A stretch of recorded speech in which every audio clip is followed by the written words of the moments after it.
제목 같이 읽어보겠까요? 모든 상황을 주관하시는 하나님, 모든 상황을 주관하시는 하나님이라는 제목으로 오늘 말씀을 증거합니다. 여러분, 우리가 살다 보면 아무리 진실을 이야기해도 상대방이 이해하지 못하고 다르게 해석하는 것을 볼 때가 있습니다. 그럴 때면 정말 답답합니다. 그런데 오늘 본문에 나오는 베드로가 바로 그런 경우였습니다. 베드로는 지금 이방인들과 함께 있었다는 이유로 지금 예루살렘 교회의 동료들한테 비난당하고 있습니다. 너무나 지금 억울한 그러한 상황이었을 겁니다. 여러분, 그런데 우리가 오늘 눈여겨봐야 할 것은 이렇게 답답하고 억울한 상황에서 베드로가 어떻게 자신을 행동하고 있는가, 베드로의 모습이 어떠한가를 좀 살펴보려고 합니다. 우리는 지난 시간에 베드로에게서 그리스도의 복음을 전해 듣고 세례까지 받은 그 고넬료와 그의 집안 사람들이 베드로에게 자신들의 집에 조금 더 유숙해 달라는 것을 우리가 보았습니다. 여러분, 오늘 성경 말씀의 11장 1절의 말씀을 보면 그 소식이 사도들이 있는 그 유대에까지도 전해진 것을 볼 수 있습니다. 우리 같이 한번 11장 1절 말씀 다시 한번 읽어볼까요? 유대에 있는 사도들과 형제들이 이방인들도 하나님의 말씀을 받았다 함을 들었더니, 그러니까 지금 베드로가 지금 그 고넬료와 그와 함께한 사람들과 하나님의 말씀을 전했다라는 것, 그것을 이들도 들었다라는 겁니다. 며칠 동안 고넬료의 집에 있었는지는 우리는 정확히 알 수는 없지만 최소한 여러 날은 있었다라는 것은 분명합니다. 중요한 것은 이방인들도 하나님의 말씀을 받았다라는 아주 충격적인 소식, 이 소식 자체가 이들에게는 굉장한 충격의 소식이었습니다. 여러분, 그 후에 베드로가 이 가이사랴 고넬료 집을 떠나서 지금 동료들이 있는 이 예루살렘으로 갑니다. 여러분, 그런데 이 베드로를 맞이하는 이들의 모습, 이들의 행태가 어떻습니까? 2절의 말씀 같이 한번 읽어볼까요? 시작. 베드로가 예루살렘에 올라갔을 때에 할례자들이 비난하여, 여기서 성경에 보면 할례자들을 지금 강조하고 있습니다. 이제는 이방인들에게도 이 복음의 물꼬를 터뜨린, 여러분, 그것에 쓰임받은 베드로잖아요. 아주 중요한 역할을 한 것입니다. 여러분, 그것을 축하해주고 격려해주고 그것을 기뻐해줘야 될 그런 상황에 오히려 어떡합니까? 비난합니다. 누가 비난해요? 할례자들이 비난해요. 여기서 비난한다는 말은 단순히 비난하는 정도가 아니라 굉장히 강력하게 적대감을 가지고 비난하고 논쟁했다라는 것을 의미합니다.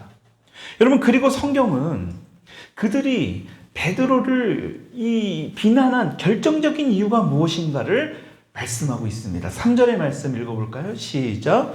이르되 내가 무할례자의 집에 들어가 함께 먹었다 하니.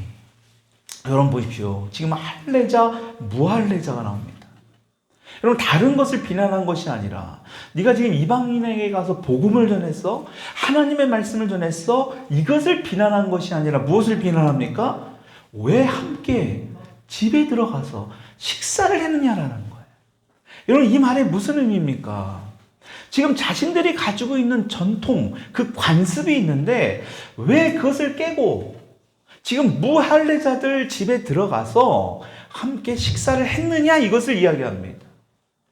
그러니까 당시 유대인들은 이방인들과 함께 식사하는 것 자체를 굉장히 부정하게 여겼습니다. 왜냐하면 이방인들이 먹는 음식에는 지금 그 우상에게 제물로 바쳤던 음식이 있을 수도 있고 그것을 부정하게 여겼으니까요.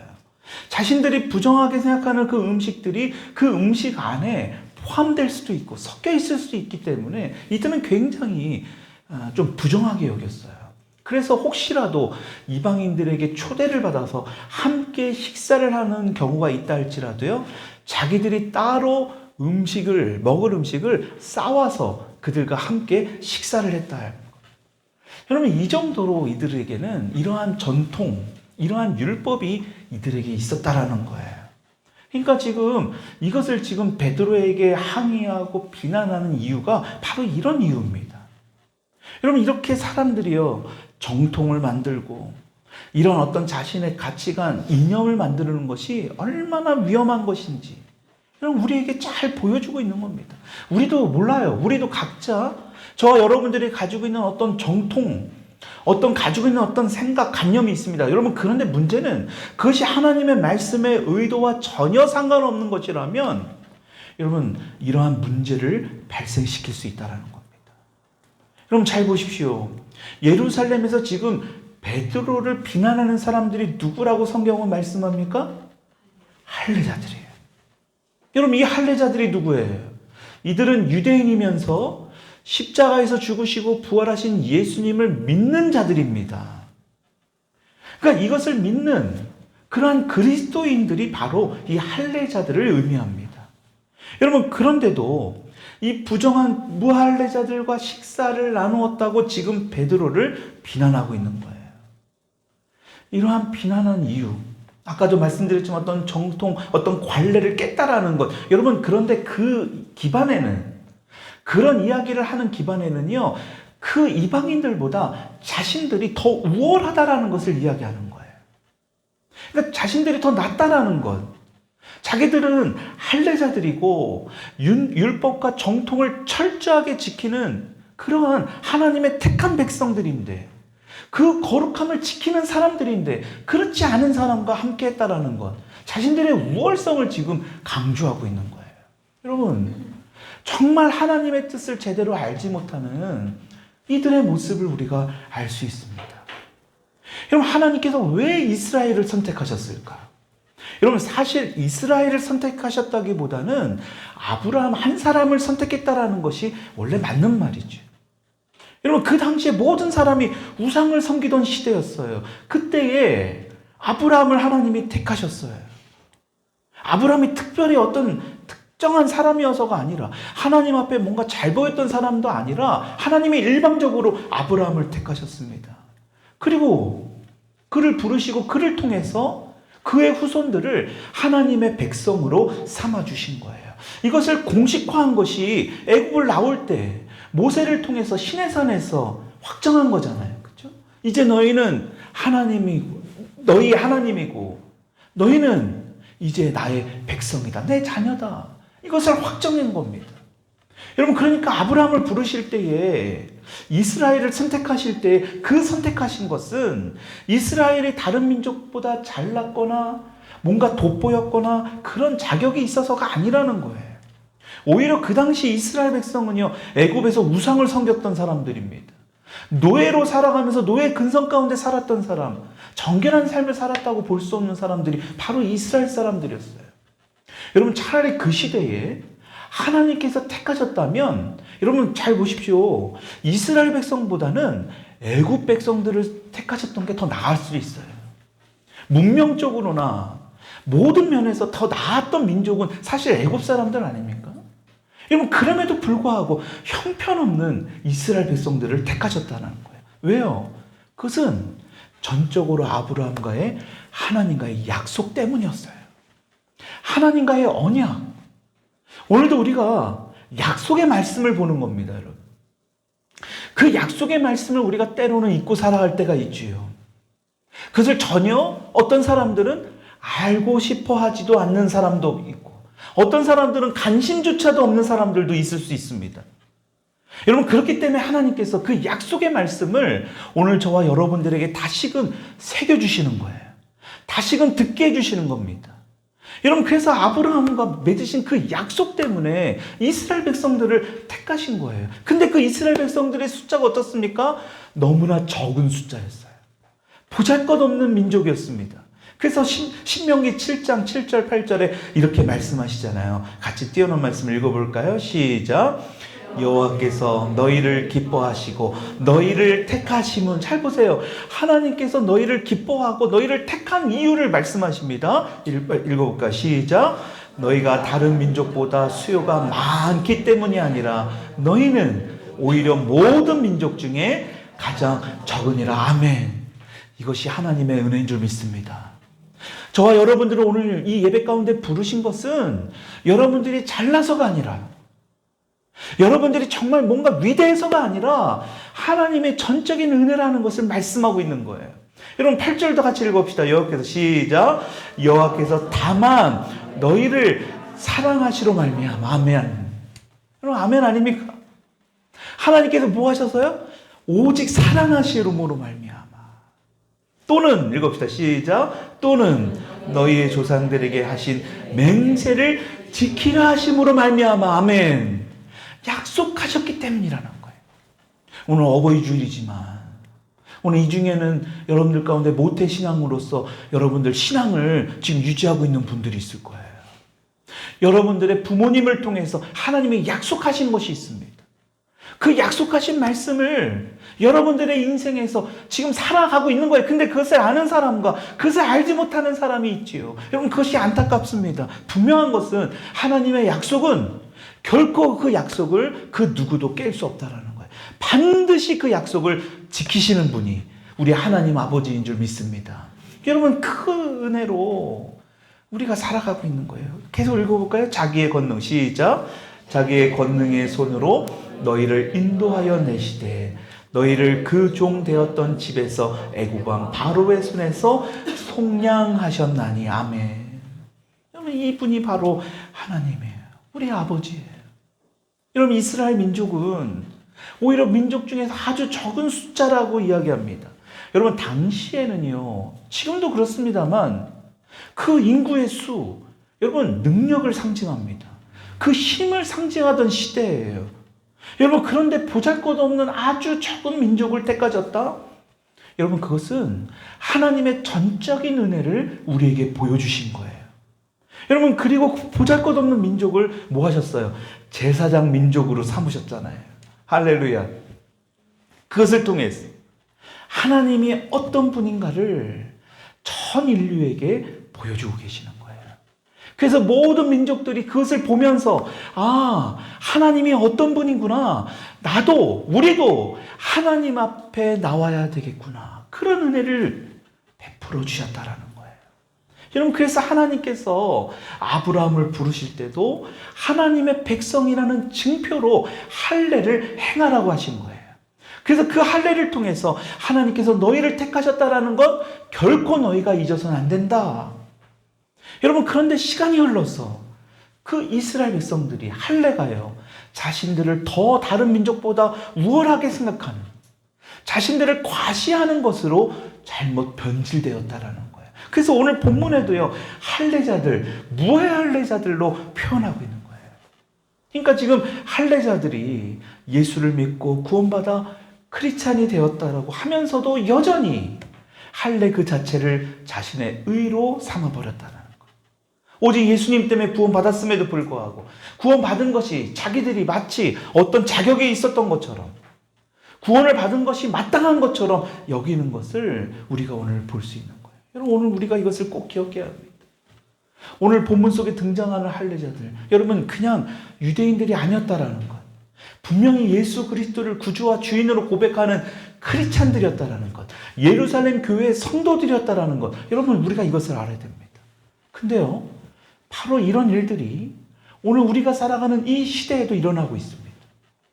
교회에 나갔다가 이제는 나가지 않은 그런 그 가나안 성도들, 그 가나안이, 저는 처음에 그 말이 무슨 말인지 이해가 안 됐습니다. 가나안을 거꾸로 하니까 안 나가더라고요. 그 가나안 성도들이 점점 늘어나고 있다는 것. 근데 그 가나안 성도들이 안 나가는 이유 중에 하나가, 대표적인 이유 중에 하나가 뭐냐? 교회에 열심히 다니는 다른 성도들에 의해서 상처를 받았다라는 것. 교회 봉사도 열심히 하고 주일 성도도 열심히 하는 그런 다른 성도들에게 상처를 받아서 더 이상 교회를 나가지 않게 되었다라는 거예요. 물론 자신들의 문제는, 첫째는 안 나가는 자신들의 문제가 먼저일 거예요. 그런데 그것을 전부 다 그 사람들만의 문제라고 볼 수는 없다라는 거예요. 성경을 봐도요 하나님의 마음을 아프게 하는 사람들은 이방인들이 아닙니다. 여러분 이스라엘을 대적했던 자들이 아닙니다. 하나님의 마음을 슬프게 하고 아프게 했던 사람들은요 다 이스라엘 백성들이에요. 하나님의 자녀들이었다라는 거. 여러분 그래서 오늘 우리는 이 부분을 잘 생각해 봐야 됩니다. 우리가 신앙생활을 하면서 전적으로 하나님의 은혜로 정말 우리의 어떤 의도 내세울 수 없음에도 불구하고 우리가 마땅히 구원받을 그런 하나님의 자녀로 생각하고 있고 남들보다 우월감으로 그렇게 살아가고 있지 않은지, 여러분 그러한 부분을 하나님의 마음에 아프게 하고 있지 않은지 우리가 한번 돌아봐야 된다는 겁니다. 여러분 오늘 그 부분을 초대교회에서도 일어났던 일들, 지금도 이 시대에 그대로 일어난 일들이 지금 일어났던 것을 우리가 볼 수 있습니다.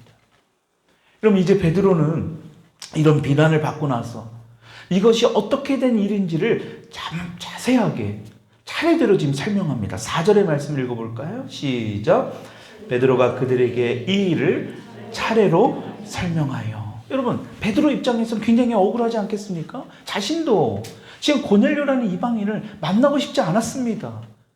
하나님의 말씀에 순종하고 싶지 않았어요. 그래도 하나님이 말씀하시니까 베드로는 간 겁니다. 여러분 베드로가 어떤 인물입니까? 베드로의 성격을 우리는 너무나 잘 알고 있습니다.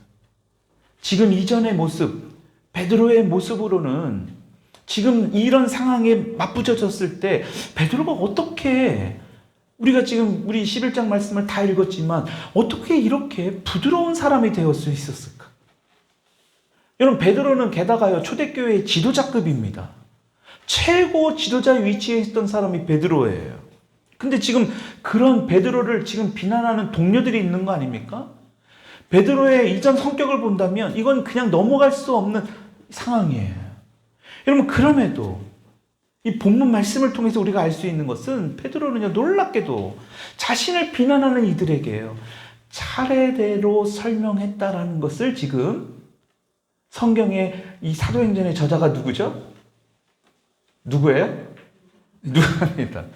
누가예요? 그러면 벌써 누가라고 아셔야죠. 누가가 지금 이것을 강조하고 있는 거예요. 베드로의 전혀 다른 모습입니다. 이전과는 전혀 다른 모습.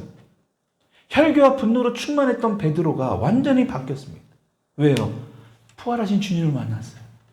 성령으로 충만하게 그 임하심을 경험하고 나니까요. 정말 위대한 사도의 모습으로 변했다라는 것을 지금 보여주고 있는 겁니다.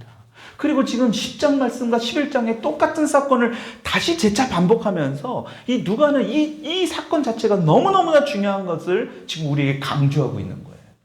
지금 10장에서는 이 고넬료가 본 천사의 환상으로 시작해서 4일 동안 그 시간의 순서에 따라 기록되어 있습니다. 근데 11장을 보십시오. 11장에서는 베드로가 자신이 경험한 대로 순서대로 차례대로 그 사건들을 지금 열거하고 있는 거예요. 베드로가 말한 사건들, 이 차례가 굉장히 중요합니다. 왜냐하면 이 사건들을 통해서 왜 이방인에게 가서 하나님의 말씀을 전하게 된 이유가 바로 거기에 있기 때문에, 베드로도 지금 자신을 비난하고 있는 동료들과 똑같은 마음과 그들의 마음을 이해하거든요. 왜? 이 또 베드로도 철저한 유대주의자잖아요. 정통 중에 정통이었어요. 이들이 무엇을 생각하고 무엇을 말하고 있는지 베드로는 지금 이해하고 있는 겁니다. 여러분 그래서 하나님이 지금 연속 4번의 아주 중요한 사건을 통해서 자신을 변화시켜 주신 이 사건을 지금 강조하고 있는 겁니다. 첫 번째로 바로 뭐냐? 그 4가지 사건 중에 바로 하나님이 보여주신 환상이에요. 그 환상이 뭡니까? 짐승과 새들을 담고 있는 큰 보자기의 환상이었다라는 것. 5절 6절의 말씀 같이 한번 읽읍시다. 이르되 시작.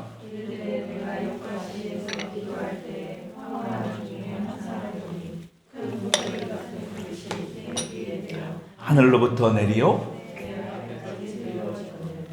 그것을 주목하여 보니 땅에 4발 가진 것들과 들짐승과 기는 것과 공중에 나는 것들이, 여러분 6절에서 들짐승 같은 것들, 그러니까 이 별로 좋지 않은, 그러니까 막 이 좀 멀리 했던 이런 것들이 지금 뭐예요? 주목하여 자세히 보니까 큰 보자기 속에 이게 들어있었다라는 겁니다. 여러분 그 환상이 나타난 후에 7절에 베드로에게 하나님이 뭐라고 말씀해? 이것을 너가 일어나 잡아먹으라. 굉장히 충격적인 말씀 아닙니까? 잡아먹으라. 그러니까 베드로가 뭐래요? 그럴 수 없나이다. 깨끗이 아니한 것은 결코 내 입에 들어간 일이 없습니다. 결코 먹을 수 없습니다. 베드로가 완강히 거부합니다. 그러니까 하나님께서 뭐라고 말씀하세요? 하나님이 깨끗하게 하신 것을 네가 속되다고 해서는 안 된다. 여러분 이것을 몇 번 반복하게 됩니까? 3번 반복하게 됩니다. 10장에서도 똑같이 그 말씀이 나오거든요. 여러분, 그래서 베드로가요, 나중에 고넬료를 만난 후에 지금 자신이 보았던 이 환상의 의미를 깨닫게 됩니다. 자신이 보았던 큰 보자기 속에 있었던 그 아주 들짐승, 4발 가진 것들, 그것의 의미가 바로 뭐냐? 여러분, 큰 보자기는요, 모든 인종과 모든 계층을 다 차별 없이 다 담고 있다라는 것을 베드로는 깨달은 거예요. 이것이 바로 뭐냐? 주님이 원하셨던 교회의 모습. 이 이방인들도 우리가 품어야 하고, 그들에게도 하나님의 말씀을 전해야 되고, 그들에게도 예수 그리스도의 복음을 전해야 된다라는 것. 여러분, 그것을 고넬료를 만남을 통해서 베드로가 깨달은 겁니다. 여러분, 두 번째로 하나님의 충격적인 계시는 그를 데리러 가이사랴로 온 3사람과 함께 가라는 하나님의 명령의 말씀이었다는 것. 11절 12절의 말씀 같이 한번 읽읍시다. 마침 시작. 마침 3사람이 내가 유숙한 집 앞에 서 있으니 가이사랴에서 내게로 보낸 사람이라. 성령이 내게 명하사 아무 의심 말고 함께 가라 하시매 이 6 형제도 나와 함께 가서 그 사람의 집에 들어가니, 바로 그때 그 환상이 끝난 그 직후에 고넬료가 보낸 사람들이 베드로에게 온 거잖아요. 여러분, 그들이 할례받지 않은 이방인들이었습니다. 그런데 그들을 멀리하려고 하는, 벌써 성령님은 아셨죠? 그 성령님이 어떻게 말씀하세요? 아무 의심도 하지 말고 그들과 함께 가라 명령하셨습니다. 성령님께서 가라고 할 때에 여러분, 지금 함께 하고 있는 누가 있습니까? 6명의 형제들도 거기에 함께 있었다라는 것을 언급하고 있습니다. 가라 명령하셨어요. 그리고 나서 6명이 함께 있었다. 그럼 베드로까지 몇 명이에요? 총 7명입니다. 이거 굉장히 중요합니다. 왜냐하면 당시에 어떤 사실을 입증하려고 할 때 그 증인 7명이 필요했습니다. 그러니까 7명이 있어야 어떤 일에 대해서도 이것이 맞구나 라는 것을 합법적으로 할 수 있는 인원이 바로 7명이에요. 여러분, 그래서 베드로까지 7명이 함께 간 것이 우연으로 간 것이 아니라는 거예요. 하나님께서 가라고 하셨기 때문에 7명이 함께 갔다라는 것을 지금 강조하고 있습니다. 세 번째로 충격적인 계시가 뭐냐? 이 모든 것을 하나님이 다 준비하고 계셨다는 거예요. 13절 14절의 말씀 같이 읽어봅시다. 시작. 그가 우리에게 말하기를 천사가 내 집에 서서 말하되 내가 사람을 요바에 보내어 베드로라는 시몬을 청하라. 그가 너와 내 온 집이 구원받을 내게 이르리라 함을 보았다 하거늘. 여러분, 베드로와 일행이요, 고넬료의 집에 들어섰을 때 고넬료는요, 하나님이 그동안 어떻게 준비시켰는가, 이것을 말하고 있습니다.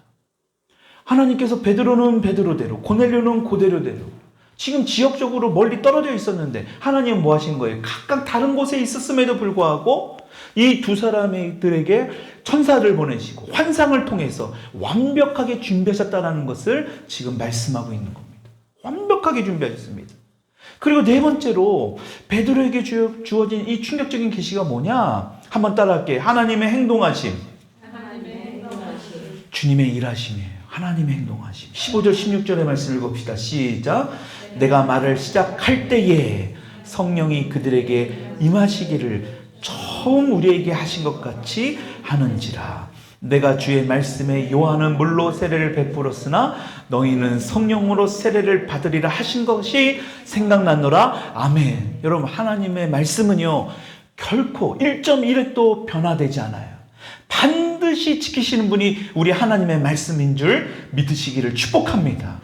정말 안 믿겨져도요, 여러분 속는 셈치고 한번 믿어보세요. 일어나는지 안 일어나는지. 여러분들이 부모의 축복을 통해서요, 여러분들의 나중에 인생이 얼마나 큰 축복으로 연결되는지 한번 잘 보라고요. 정말 그래요, 여러분. 하나님의 약속은 영원 분별하십니다. 사람과의 약속은 얼마든지 깰 수 있거든요. 아무리 도장 찍고 뭐 해도요, 깨버립니다. 그리고 자기는 그냥 감옥 가서 그 대가를 지불해버리면 끝이에요.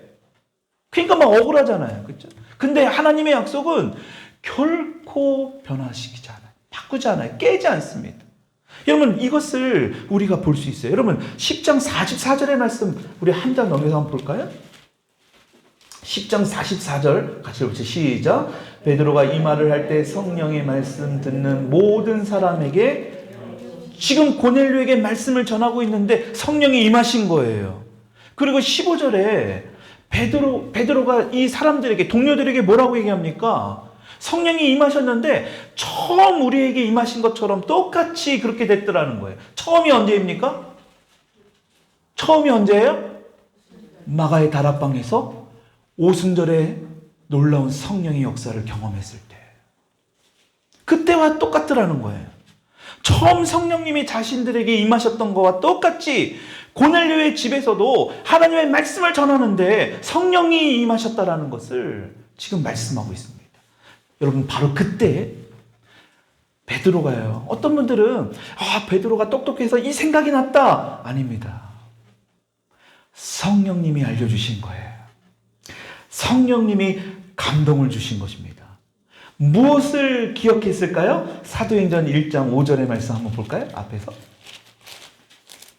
사도행전 1장 5절의 말씀이 성령님을 통해서 생각나게 한 겁니다. 1장 5절의 말씀 같이 읽어봅시다. 시작. 요한은 물로 세례를 베풀었으나 너희는 몇 날이 못되어 성령으로. 이거 지금 누가 하신 말씀이에요? 사도행전 1장 5절에서 이거 지금 누가 하신 말씀이에요? 예수님이 부활하신 후에 예수님께서 하신 말씀이잖아요. 여러분 그 예수님께서 하신 말씀을 지금 뭐라고 그랬어요? 오늘 본문 말씀 11장 16절을 보니까 이렇게 지금 이야기합니다. 다시 한번 읽어볼까요? 16절 시작. 내가 주의 말씀에 요한은 물로 세례를 베풀었으나 너희는 성령으로 세례를 받으리라 하신 것이 생각났노라. 늘 우리의 인생에서 하나님의 말씀이 생각날 수 있는 저와 여러분들이 되기를 축원드립니다. 하나님의 말씀, 주님의 말씀, 그 약속의 말씀이 생각난 거예요. 이미 예수님이 부활하셔서 말씀하신 그 말씀이 성령님이 감동을 주시니까, 성령님이, 그러니까 여러분 하나님의 말씀을 모르면요 성령님이 아무리 가르쳐줘도 그 하나님의 말씀을 못 알아들어요. 그러니까 우리가 평소에 하나님의 말씀을 잘 기억하고 있어야 돼요. 그러니까 베드로는요 성령님의 감동을 주시니까 예수님께서 그때 하셨던 그 말씀이 정확히 생각이 난 거예요. 생각을 해봐요. 지금 누가 하나님의 말씀, 예수님의 말씀을 누가 기록한 사람도 없잖아요. 지금 있었던 사건이 기억난 겁니다. 성령님이 감동을 주시니까 예수님이 그때 하셨던 그 말씀이 베드로의 마음에 막 울렸던 거예요. 생각이 번쩍 난 겁니다. 그러니까 그거를 지금 베드로가 강조하고 있는 거예요. 여러분 하나님의 말씀은 이렇게 반드시 이루어진다라는 것을 우리에게 보여주고 있는 겁니다. 그러니까 하나님께서 베드로에게 환상과 명령과 그리고 완벽한 하나님의 준비와 하나님의 행동을 행하셨습니다. 여기서 베드로는 하나님께서 이방인들에게도 유대인들에게 주신 것 같이 똑같은 성령의 선물을 주셨다고 이야기하면서 어떻게 하나님이 하신 일을 막을 수 있겠냐고 지금 이들에게 역으로 질문하고 있는 거예요. 17절 한번 읽어봅시다. 시작. 그런즉 하나님이 우리가 주 예수 그리스도를 믿을 때 주신 것과 같은 선물을 그들에게도 주셨으니 내가 누구에게 하나님을 능히 막겠느냐? 이거 지금 이들에게 질문하고 있는 거잖아요. 어떻게 내가 막을 수 있느냐? 지금 자기에게 일어난 일들을 지금 차례대로 설명을 하면서 지금 이것을 지금 이야기하고 싶었던 거예요. 베드로가 순서대로요. 지금 앞에서 보았던 환상과 하나님의 명령과 하나님의 완벽한 준비하심과 하나님의 행동하심의 모든 것을 이야기한 것은요. 바로 이것을 이야기한 거예요. 바로 뭐예요? 이 모든 것은 하나님이 행하신 일이다. 이것을 내가 어떻게 막을 수 있냐? 여러분 근데요. 베드로가 지금 이 12절부터 이렇게 쭉 말씀을 보면 주체가 누구라는 것을 강조하고 있습니까? 하나님이라는 것을 강조해요. 여기서도 좀 보십시오. 하나님께서 성령님이 가라고 하시더라. 고넬료에게도 하나님의 천사가 나타나서, 그러니까 계속 주체가 바로 하나님.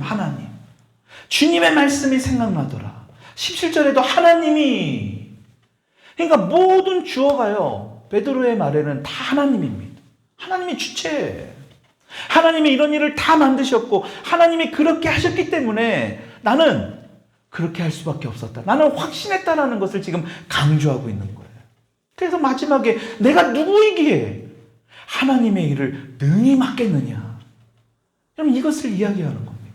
그래서 내가 복음을 전하지 않고는, 세례를 베풀지 않고는 도저히 있을 수가 없었다라는 것을 지금 이들에게 강조하고 있는 겁니다. 여러분, 그런데 이 예루살렘, 이 초대교회 이 사람들이 참 좋았던 사람들 같아요.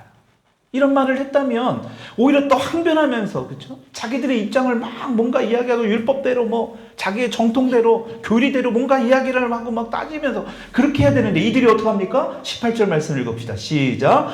그들이 이 말을 듣고 잠잠하여. 여러분, 이게 중요해요. 우리가 하나님의 말씀을 듣고요, 뭐가 어떻고 저렇고 할 거 없습니다. 먼저 해야 될 건 잠잠해야 됩니다. 조용히 해야 돼요. 내 생각, 내 뜻, 여러분들의 의견, 어떤 메시지를 통해서 들을 때, 어떤 목사님들의 설교를 들을 때 이러쿵 저러쿵 여러분들의 생각이 있을 수 있어요. 여러분, 그런데 먼저 해야 될 것은 뭐냐? 잠잠해야 됩니다.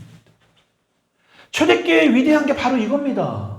한번 같이 읽어볼까요? 잠잠하여. 시작. 잠잠하여 하나님께 영광을 돌려 이르되 그러면 하나님께서 이방인에게도 생명 없는 회개를 주었다 하니라. 여러분, 베드로의 이야기를 들은 사람들 잠잠합니다. 그리고 나서 뭐예요? 자신들이 짐승처럼 여겼던, 개돼지처럼 여겼던 그 이방인들을 구원하기 위해 지금 하나님께서 베드로를 통해 그 놀라운 구원의 계획과 역사를 이루셨구나. 베드로를 누가 비난할 수 있었겠습니까? 지금 예루살렘 교회 사람들이 훌륭한 모습이 바로 이런 모습이에요. 자신의 잘못을 뭐합니까? 빨리 인정하잖아요. 자신들의 잘못을 빨리 시인합니다. 그리고 뭐예요? 하나님께 영광을 돌리면서 이방인들도 하나님이 구원하셨다 선포하고 있습니다. 여러분, 오늘 이 말씀을 통해서 우리가 정말 마음에 새겨야 될 게 바로 이 부분이에요. 여러분, 우리 각자의 어떤 정통적인 사고가 있습니다. 여러분, 그래서 어떤 분들을 보면 이 부모님들이 흔히 이렇게 자랑해요. 우리 아이는요, 한결같아서요. 고집도 세고요. 한번 한다면 꼭 해요. 물론 그것도 좋은 의미일 수 있습니다만, 여러분, 그것이 하나님의 뜻과 하나님의 말씀과 벗어나는 어떤 사고라면, 여러분, 지금 이 유대인들이 가지고 있었던 정통적인 사고와 다를 게 없어요. 그 사고 안에 갇혀져 있으면요, 우리는 결코 하나님의 뜻과 하나님의 의도를 제대로 알아차릴 수가 없습니다. 여러분, 하나님은 그것을 지금 믿는 그리스찬인 이 유대인들이 깨지기를 원하셨던 거예요. 그것을 주님의 은혜로 깨내야 한다는 것을 말씀하고 있는 거예요. 베드로도 이런 사고로 가득했던 사람이잖아요. 근데 그 사고를 어떻게 깨게 되었는지, 그것을 어떻게 깨트리게 되었는지, 이것을 지금 차례대로 설명하고 있는 겁니다. 여러분, 그런데 그것을 깨는 모든 주체는 누구시라고요? 바로 하나님이시라는 것을 강조합니다. 그리고 부활하셔서 말씀하신 예수님의 말씀을 기억하면서 이제는 이방인들에게도 복음을 전해야 한다는 아주 중요한 것들을 지금 이들에게 언급하고 있는 거예요. 여러분, 오늘 이 말씀을 우리가 잘 한번 우리의 모습을 한번 돌아보십시오. 여러분들의 마음 가운데 혹시라도 하나님의 말씀에 벗어난 내 고집스러운 생각들을 여전히 가지고 있습니까? 찬양을 드릴 때, 예배를 드릴 때, 기도를 할 때, 이렇게 하면 안 돼. 뭔가 내 생각에 어떤 고집스러운 부분들을 가지고 있습니까? 여러분, 그것들을 다 깨트릴 수 있기를 축복합니다. 그 깨트린 이유는 여러분들의 자존심을 깨트리려는 것이 아니고요, 더 자유함을 경험하기 위함이에요. 그런 깨트림을 통하여 하나님의 은혜를 경험하고요, 하나님이 주시는 자유를 경험하고요, 하나님이 주시는 평안을 경험하고요, 하나님의 말씀하신 그 약속의 말씀을 기억나게 하시려는 거예요. 여러분, 그러니까요, 하나님은요, 이 모든 상황을 주관하시는 하나님이라는 사실을 우리가 알기를 원하시는 겁니다. 왜요? 좋으신 하나님이니까요. 우리가 선택한 모든 것들도 잘못된 선택, 우리가 실수의 선택을 할 수 있습니다. 그러나 그 모든 것도 선으로 바꾸실 수 있는 분이 우리 하나님이시니까요. 그 하나님을 신뢰하면서 우리의 남은 인생도 살아갈 수 있는 저와 여러분이 될 수 있기를 주님의 이름으로 축원드립니다. 우리 같이 한번 이 시간 기도하십시다.